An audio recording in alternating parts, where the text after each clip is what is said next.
जल्दी से शुरू से पढ़ लीजिए थोड़ा।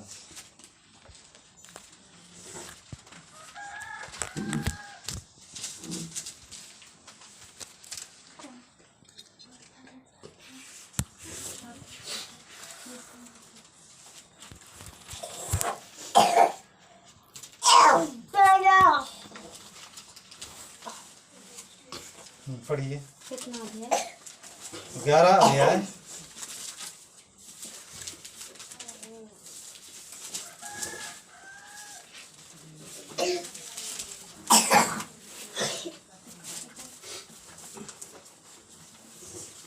परंतु राजा सुलेमान फिरौन की बेटी और बहुतेरी और विजातीय स्त्रियों से जो मोआबी, अम्मोनी, एदोमी, सीदोनी और हित्ती थी प्रति करने लगा। हाँ, ये सुलेमान का शादी विवाह के बारे में हम यहाँ देखते हैं। और कब से तीसरा अध्याय पर थोड़ा सा वापस आइए।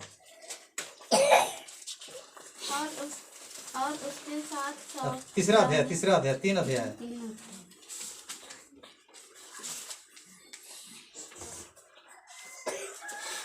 फिर राजा सुलेमान मिस्र के राजा फिरौन की बेटी को ब्याह कर उसका दामाद बन गया। हाँ, उसका दामाद बन गया था, है ना। और किसका बेटा? ये सुलेमान किसका बेटा था? दाऊद राजा का बेटा था। और ये किसका बेटी को शादी किया? प्रधानमंत्री का बेटी को शादी किया। हाँ, और 3 का 6 को पढ़ो। 3 अध्याय उसका 6 वचन। 3 अध्याय उसका 6 वचन। सुलेमान ने कहा, तू अपने दास मेरे पिता दाऊद पर बड़ी करुणा करता रहा, क्योंकि वह 3 का 6। अपने को तेरे 3 का 6। सुलेमान ने कहा, तू अपने दास मेरे पिता दाऊद पर बड़ी करुणा करता रहा, क्योंकि वह अपने को तेरे सम्मुख जान करके सच्चाई और धर्म और मन की सिधाई से चलता रहा। हाँ। और तूने यहाँ तक उन पर करुणा की थी कि उसे उनकी गद्दी पर विराजने वाला एक पुत्र दिया है, जैसा कि आज वर्तमान है। हाँ, जैसा आज क्या है? वर्तमान है। और 5 को थोड़ा सा पढ़िए पीछे। 5 इसी का 5। 3 का 5 को। इसमें लिखा है 5 में कि बिगोन यानी कि गिबोन में यहोवा ने रात को स्वप्न के द्वारा सुलेमान को दर्शन देकर कहा, जो कुछ तू चाहे कि मैं तुझे दूं वह मांग। सुलेमान ने कहा, तू अपने दास मेरे पिता दाऊद पर बड़ी करुणा करता रहा। अच्छा, अभी 9 और 10 को पढ़िए। इसी का नाम। हाँ, उसी का 9 और 10 को पढ़िए। इसमें लिखा है, तू अपने दास को अपनी प्रजा का न्याय करने के लिए समझने की ऐसी शक्ति दे कि मैं भले बुरे को परख सकूं। हाँ। क्योंकि कौन ऐसा है कि तेरी इतनी बड़ी प्रजा का न्याय कर सके। 10 को भी। हाँ, 10 को भी। इस बात से प्रभु प्रसन्न हुआ कि सुलेमान ने ऐसा वरदान मांगा है। तब परमेश्वर ने उससे कहा, इसलिए कि तूने यह वरदान मांगा है, और ना तो दीर्घायु और ना धन और ना अपने शत्रुओं का नाश मांगा है, परंतु समझने के विवेक का वरदान मांगा है। इसलिए सुन, मैं तेरे वचन के अनुसार करता हूँ। हालेलुया। हम लोग होते सुलेमान के जगह में तो हम लोग क्या मांगते हैं? आजकल हम लोगों का मांग क्या होता है? सब पहला तो होता है हमारा पैसा होना चाहिए, धन संपत्ति होना चाहिए, है ना। धन संपत्ति मुझे क्या करना चाहिए? मिलना चाहिए। हम भी सोचते हैं, अरे पैसा हो जाएगा तो गाड़ी बंगला करेंगे, है ना। सबको शौक है ना। गाड़ी होता तो ऐसे बैठ करके चलते हैं, देखते हैं ना लोग गाड़ी में बैठ करके जाते हैं तो क्या मजा से जा रहे हैं, है ना। हाँ, लेकिन उसका जीवन में क्या तकलीफ है हम नहीं जानते हैं। देखने वाला हर व्यक्ति को दूसरे लोग दिखाई देता है अच्छा। हाँ, लेकिन उसके अंदर में क्या है हम नहीं समझ पाते हैं। हाँ, वो कितना कष्ट में है हम नहीं समझ पाते हैं। जिसके पास 100 गाड़ी है ना, वो दिन भर रात भर सोते नहीं है। हम लोग सोचते वाह क्या धनी है ना। कहा क्या प्रधानमंत्री बन गया, वो तो बहुत बड़ा आदमी बन गया, बहुत धनवान बन गया, बड़ा सुख से जीता होगा, है ना। हम लोग ऐसे सोचते हैं ना। प्रधानमंत्री को सोचते हैं अरे देश विदेश जाता है ना, लेकिन उसको रोज गालियां मिलता है उसको।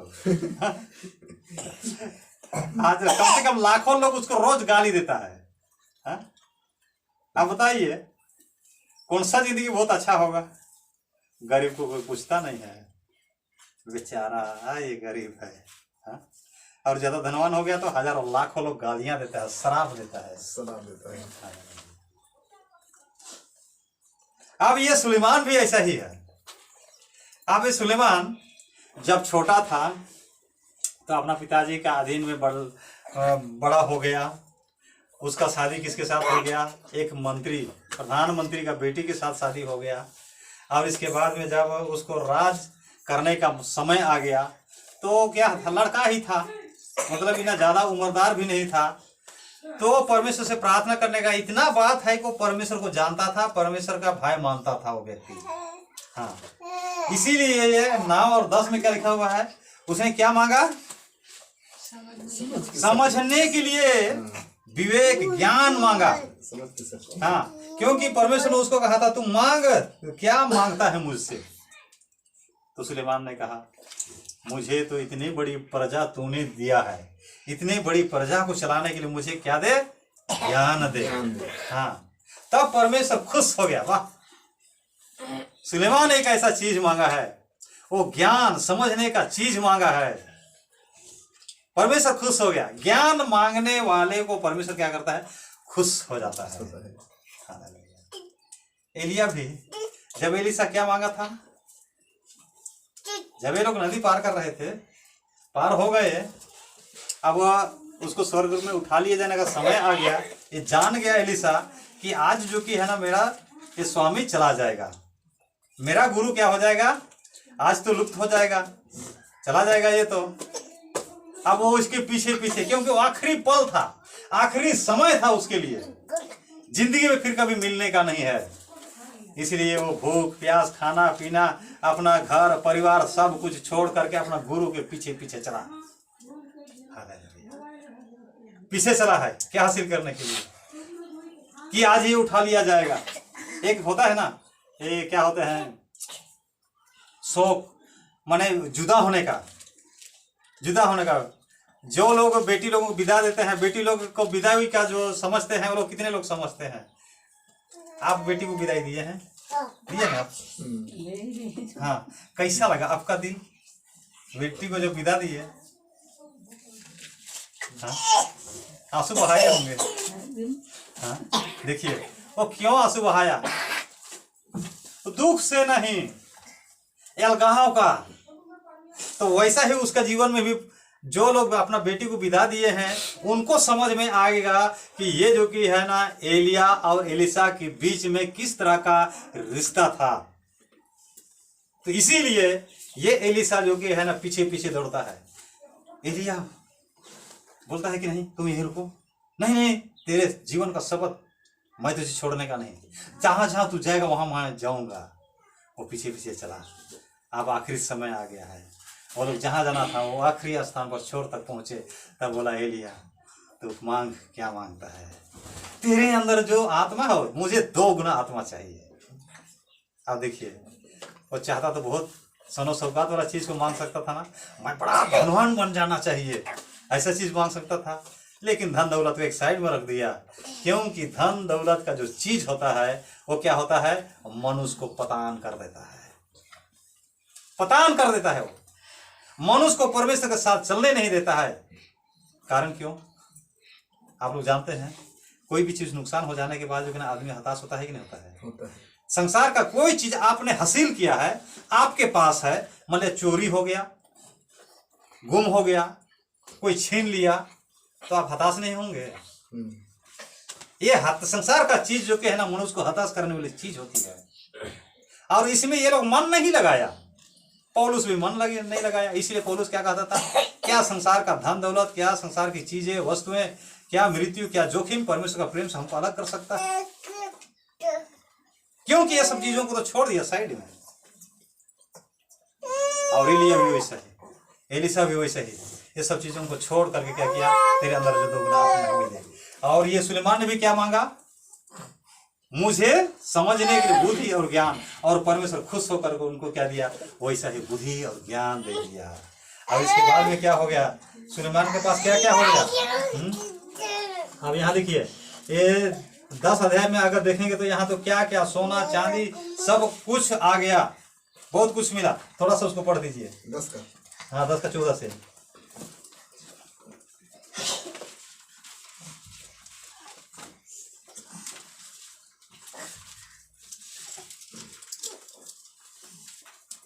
दस का 14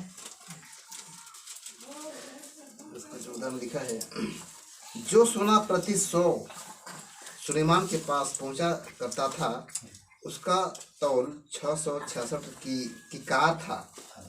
इसके अतिरिक्त सौदागरों से और व्यापारियों के लेन देन से और अरब देश के सब राजाओं और अपने देश के गवर्नरों से भी बहुत कुछ मिलता था। हाँ देखिए, आज हम लोग सरकार को टैक्स देते हैं और ये सुलेमान को लोग जो कि है ना, दूसरा राजा लोग बहुत कुछ धन देते थे, क्योंकि वो सामर्थ्यशाली था। और सुलेमान ने क्या मांगा था? समझने के लिए ज्ञान, अपने पब्लिक को चलाने के लिए ज्ञान मांगा था, और परमेश्वर ने उसको दिया और सब कुछ धन संपत्ति सब कुछ बढ़ा दिया। लेकिन वो पतान कहाँ हो गया? यहाँ देखिए 11 का 14 से पढ़िए थोड़ा सा। 11 का 14 से। 11 का 14 में हाँ। इसमें लिखा है कि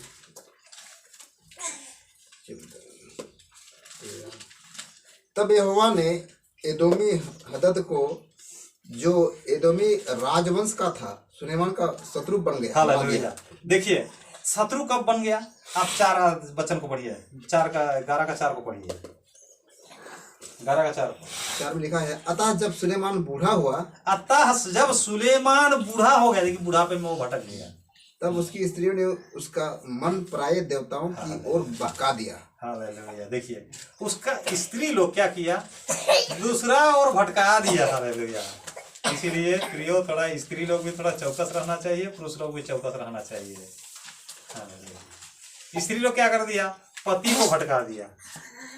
जिस पति जो कि है ना परमेश्वर के साथ प्रेम करता था, वो पति को एक पत्नी भटका दिया। हालेलुया। बड़े आसानी से। और किधर भटका दिया? अन्य देवी देवताओं को पूजा करने के लिए वो चला गया उसके साथ साथ। और बुढ़ापा उम्र में तब क्या हो गया? परमेश्वर ने क्या पैदा कर दिया? तब यहोवा ने क्या किया? हाँ 14 को ही पढ़िए।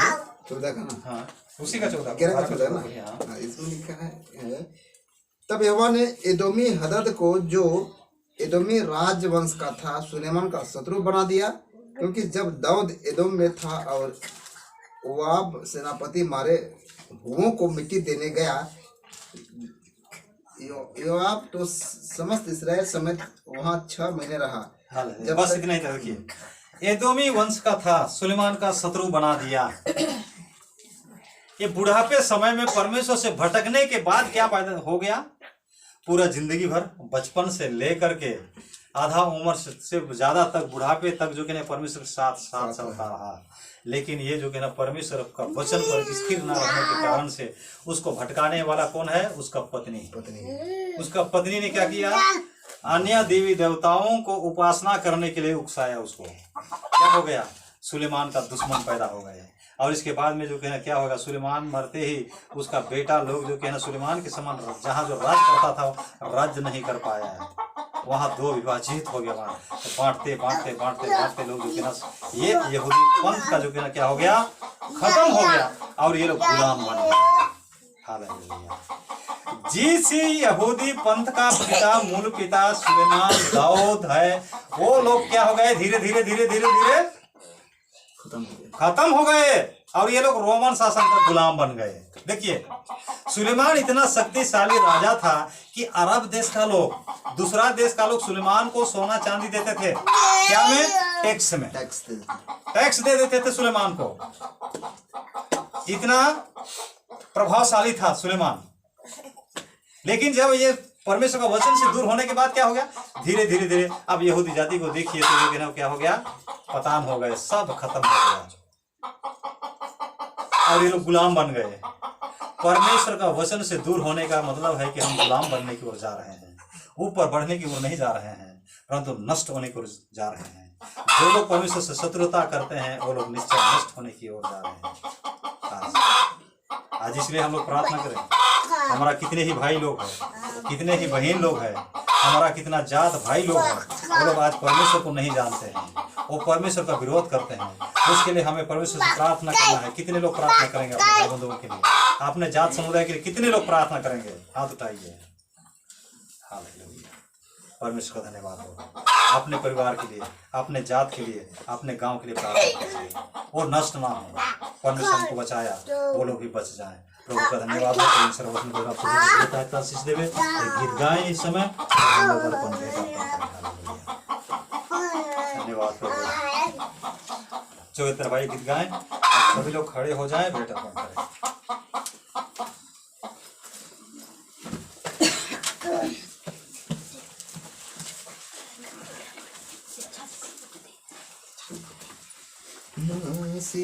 जीवा सुगंधित जीवा, मासी जीवा सुगंधित जीवा, सारे जगत को सुगंधित करता, सारे जगत को, सारे जगत को सुगंधित करता, सारे जगत को।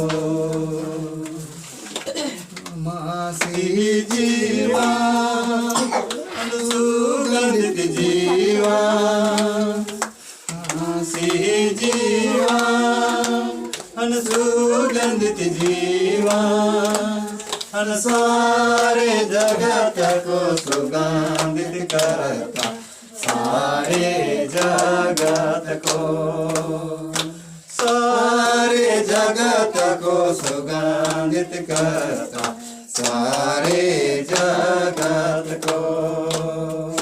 प्रार्थना का जीवा सुगंधित जीवा, प्रार्थना का जीवा सुगंधित जीवा, सारे जगत को सुगंधित करता, सारे जगत को, सारे जगत को सुगंधित करता, सारे जगत को। विश्वासी जीवा सुगंधित जीवा, विश्वासी जीवा सुगंधित जीवा, सारे जगत को सुगंधित करता, सारे जगत को, सारे जगत को सुगंधित करता, सारे जगत को। आत्मा का जीवा सुगंधित जीवा,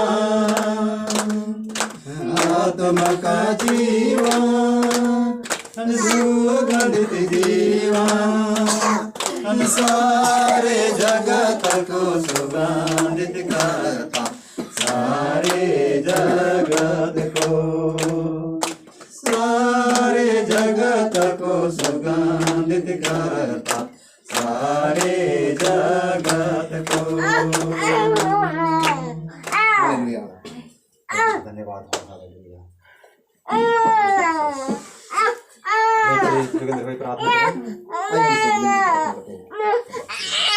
पिता पुत्र पुत्र आत्मा हम धन्यवाद देते हैं इस सुंदर समय सुंदर घड़ी के लिए परमेश्वर, जो तूने आपसे संभाल के रखा परमेश्वर। पिता शुरू से लेकर अब तक आपने हमें हर एक पिता परमेश्वर स्थिति में आपने संभाला है, और हम आशा करते हैं कि आगे भी संभाल कर रखना हमारे परमेश्वर। उन्हें दे कि आज के आशीष वचन के लिए आपको तहे दिल से धन्यवाद देते हैं कि परमेश्वर जिस तरह से आपका वचन जो दिया है राजा हमें पिता, इस वचन को पिता परमेश्वर किसी भी रूप से कोई शैतान या दुष्ट आत्मा या अंधकार की शक्ति किसी भी रूप से चुराने ना पाए, ताकि जितने लोग वचन को सुने हैं हर एक लोगों के जीवन में उनके हृदय रूपी पटिया में बसने पाए, ताकि उनके जरिए परमेश्वर आने वाले समय में परमेश्वर आपके राज्य में प्रवेश करने पाए। हे पिता हम धन्यवाद देते हैं कि परमेश्वर विशेष प्रार्थना करते हैं इस दान के लिए जो तूने पिता परमेश्वर जितनों ने अपनी खतों में से अपनी कमी में से जो निकाल के दिए मेरे परमेश्वर उनके भंडार में, हे पिता परमेश्वर क्या 30 गुना, क्या 90 गुना, क्या 100 गुना प्रतिफल दे उनके काम में, धंधा में, खेत में, खलिहान में, जहाँ भी काम करते हैं उस काम के स्थान में उन्हें पिता परमेश्वर आशीष कर अनुग्रह कर परमेश्वर और बरकत को दे मेरे प्यारे प्यारे प्रभु, ताकि आने वाले समय में उनके भंडार में किसी भी वस्तु की घटी ना होने पाए परमेश्वर। हे पिता परमेश्वर, धन्यवाद देते हैं, आगे के समय को आपके पवित्र हाथ में सौंपते हैं। और एक बार फिर से पिता परमेश्वर कि परमेश्वर इस दान को पिता परमेश्वर आपके हाथ में सौंपते हैं। और जिस जगह पर, जिस गांव, जिस देहात, जिस एरिया में आपका वचन नहीं पहुंचा है, उस जगह तक इस दान दशवांश के जरिए आपका वचन पहुंचने पाए परमेश्वर, ताकि बहुत तेरे लोग परमेश्वर आपके राज्य में प्रवेश करने पाए। हे पिता, आगे के समय को आपके पवित्र हाथ में सौंपते हुए धन्यवाद के साथ यीशु मसीह के नाम से मांगते हैं। दया से सुनिए और स्वर्ग राज्य में ग्रहण कीजिए। आमीन आमीन। प्रेमी अनुग्रहकारी स्वर्गीय पिता परमेश्वर तेरा धन्यवाद यीशु में सुन समय के लिए। जी परमेश्वर धन्यवाद देते हैं प्रभु, इस प्रार्थना संगति के शुरू से लेकर अभी तक हम सब संभाला चलाया तो हम तुझे धन्यवाद देते हैं प्रभु। हम इस समय एक ही को तेरे हाथों में सौंपते हैं प्रभु। जैसा पिछले समय तो हमारे संग रहा, आने वाले समय में भी प्रभु तो हमारे संग और साथ ना, हर एक को भला चंगा और तंदुरुस्ती रखना प्रभु, ताकि दोबारा मिल पाए और तेरे नाम की महिमा पाएंगे प्रभु। माजी परमेश्वर से हम सब तेरे हाथों में सौंपते, सारा आदर इज्जत गौरव में हम तुझको देते हैं। धन्यवाद के साथ ये प्रार्थना मांगते हैं तेरे प्रिय पुत्र यीशु मसीह के नाम से सुन और आमीन।